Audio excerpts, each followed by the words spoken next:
So you got yourself this 4 Shashibo box set, and you want to know what to do with it. Well, first of all, I like exploring with this one because we've got this really nice red design for the outside of the cube. We've got blue and yellow in there, our 3 primary colors. And then when we start to open up this inside section right here, this interior pattern is green. Now, when we look a little bit closer, we've got some fun designs and lines all over it that make it look a little bit optical illusion-y.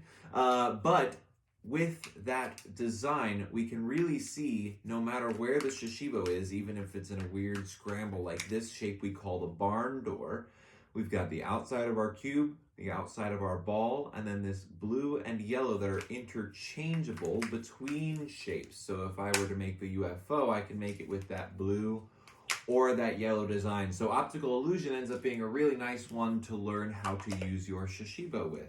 Now you might be able to throw a second one in there already and start folding both of those pieces at the same time, the colors of optical illusion and then the contrast of that to black and white always is one of my favorites. But you got 4 for a reason. 4 is a great number to work with Shashibo. You can make a lot of symmetry. So a really easy one to make with 4 Shashibo is to take one section of your Shashibo, open that up into this crown shape, turn it around, and pull this section now down into our star. And that star we can repeat 4 times.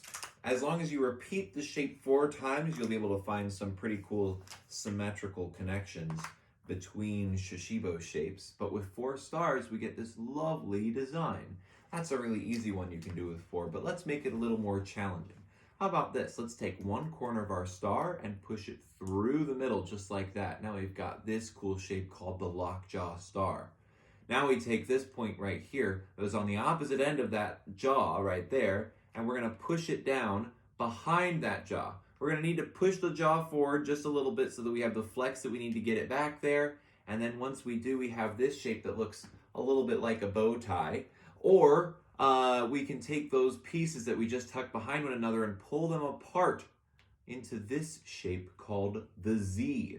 So let's make another Z.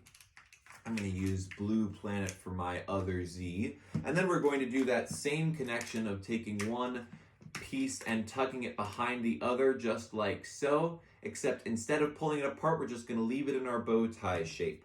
So we need 2 Z's and 2 bow ties, and once we have those, we can take this end of the Z, this right angle right here, and I can connect it right in that missing section of my bow tie. Now I take another Z, and I put